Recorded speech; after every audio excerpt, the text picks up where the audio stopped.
2022 is really starting to have some just crazy stuff happening, right? The crypto market's down, guys. I personally, I'm not seeing anything that I'm jumping into right now. Now I like Sandbox. You guys know I've been talking about for Sandbox for a long time. We had a big jump in Sandbox, and that's great because the Sandbox Alpha came out, right? So they actually let people go in and start playing the game. I, for one, have been, really looking for some sort of game that is like Roblox, that's incorporates a cryptocurrency to buy in-game items, right?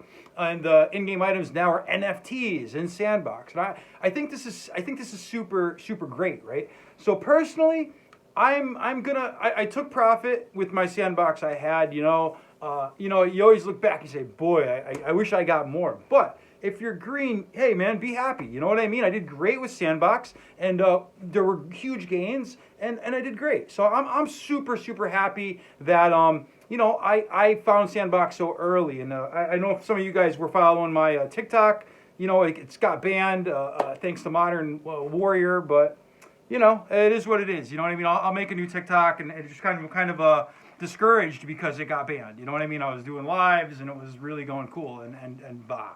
So, but it is what it is. As for the whole crypto market, man, June 19th, Bitcoin was down to I think 30,000, and it dropped to like 28. I mean, that was June 19th. That was 6 months ago, So personally, I feel like the crypto market's been just kind of moving horizontally, and I don't really see anything that I want to jump into, right? Maybe I see something or some news comes out. I might mess around with some some junk coins or something. Let's see, I guess Farm I messed around with and just was in and out. But there's nothing really catching my eye. Now, Cardano seems like it's a really good value now. Let's see, Cardano's down to $1.24. That's super low, man. That's like 20 something percent of its all-time high. Like that's not much, but there's been so much, like Cardano's not rolling out as fast as it could be.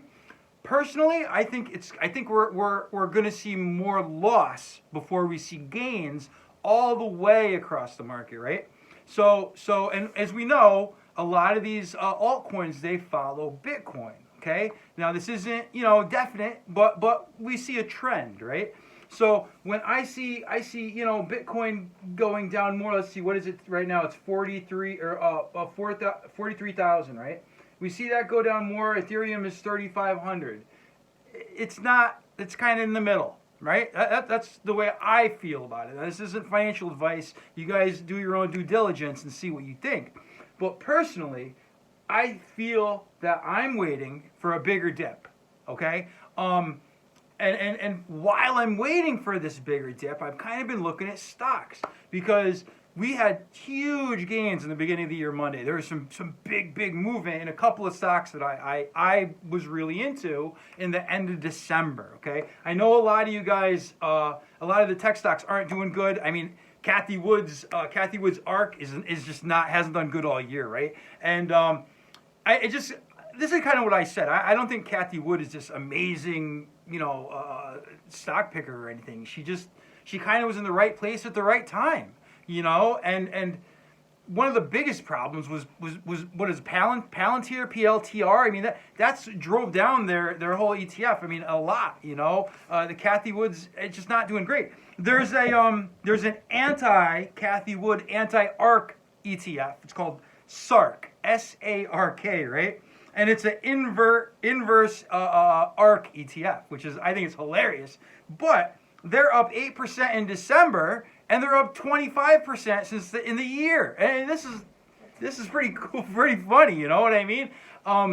Kathy Wood came out and she, their whole strategy is when one of their, their main, their biggest stocks in their ETF, when it gets into deep value territory, they buy more, right? That's what they said, right? That's what she said. But that's not what they're doing. They sold off. Now, they sold off probably. It's the end of the year. They have to pay dividends. They have to pay taxes. Maybe they're going to write off a loss. I mean, I'm sure there's reasons to do it. These guys are a lot smarter than me. but they're going against what they say that their strategy is, right? I think they bought more Palantir. They bought more Roku. And these are on their way down. They're not Spotify. They're not going up. But hey, you know what I mean? Maybe she's looking for that deep value territory, and it's gonna push her ETF back up. I hope it does. You know what I mean? I don't want anyone to do badly. I think it could go up, and I think we could all do great. That would be great in my opinion. Something that happened the other day. Let's see. Joe Biden made the announcement where they're going to give $1 billion to the beef industry, the meat industry, right?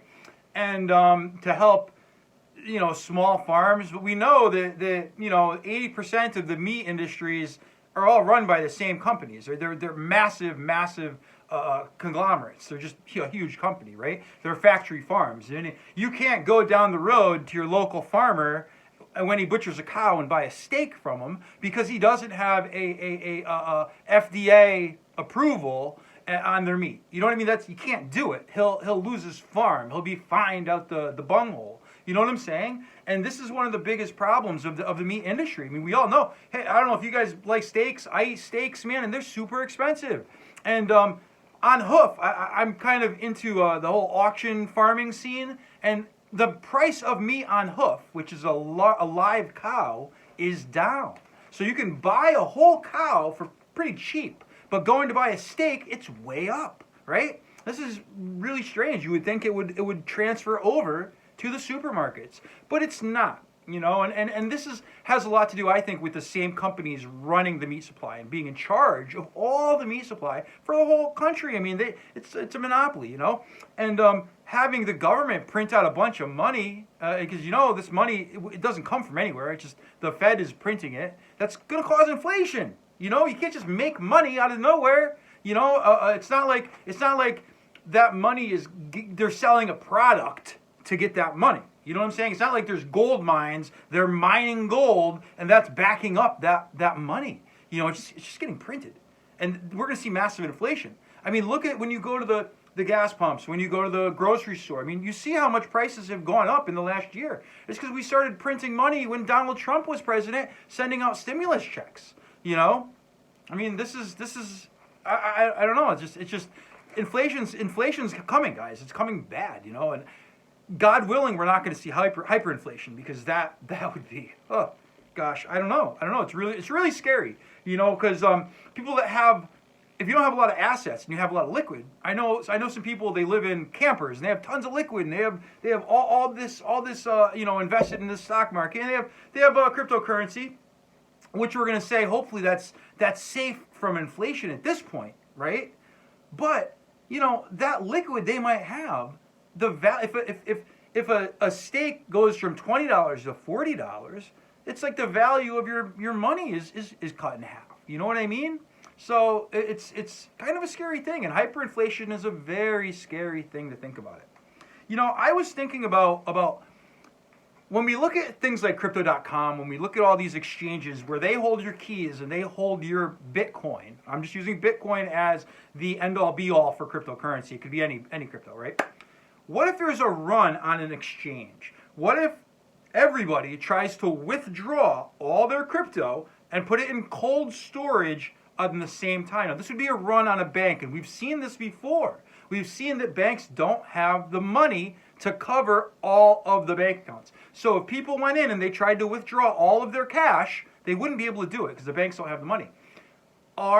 Could the same thing happen with these exchanges? Say we all tried to withdraw all of our crypto, put it in cold storage all at the same time. Because if you don't have the keys, you don't have your crypto. I mean, that's just the way it is, guys. There's no insurance policy, okay? If your crypto is not in cold storage, you don't own it. So just it's something to think about. I'm saying, we should really have our crypto in cold storage. What we're keeping for extended periods of time, it should be in cold storage, And one good thing about ADA, Cardano, is you can have your crypto in cold storage, but you can still use it. You know what I mean? You can still use it to to farm. So it's just, this is one thing I like about Cardano. And like I said, what I'm really kind of digging right now is the price of Cardano because it's low. And how low is it going to go? I think it's going to go lower. I wouldn't be surprised if we see it close to $1.05 over the next 3 months. You know, I think that we're going to see, I think that this is speculation. I wouldn't be surprised if we see kind of a downturn in the market until income tax return checks come out. Because people are going to be selling off to pay their taxes. And this is kind of, this is kind of abnormal. But what I'm hoping is that come, February, March, we're going to start seeing a turnaround. You know what I mean? Once people, stragglers aside, people that are late with their taxes, like we saw last year. Because if we remember a year ago, this is when we saw, last year, a lot of things happened, January, February, March. That was it. That's when we saw monster gains. We saw GameStop. We saw the DeFi movement. We saw all kinds of crazy stuff happen. Shiba Inu was made. Hoj was made. All this crazy stuff. So I think that we might have some excitement this year. And I'm really looking forward to it. Are we going to see the gains that we saw last year? 5,000%, crazy stuff? I don't think so. I have some ideas that I'll share them with you later on in the month. I'm gonna try to keep a steady upload schedule going, And I gotta say, man, we lost two of our greatest, man. Pump It and Dump It. The Igor, what's his name? Igor and Grishka Bagdanoff, and these guys, just so many laughs, man. What was it? Low Budget Videos, the guy's YouTube channel. I think Low Budget Videos is great. I love that guy's channel, and Simeon's on there, the Bagdanoff brothers, and gosh, I don't know, just really sad. And they went, one of them passed away, and then a couple days later, the other one passed away. They say from COVID. I don't know if maybe one of them gave the other one COVID because they were around each other. I'm sure they were.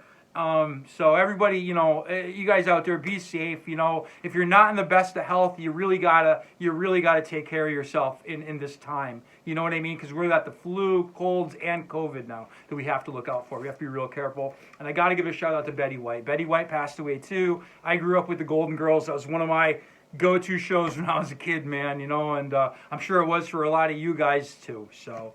I hope the Bagdanoff brothers and Betty White, I hope they're wherever they are now. I hope they're in a great place.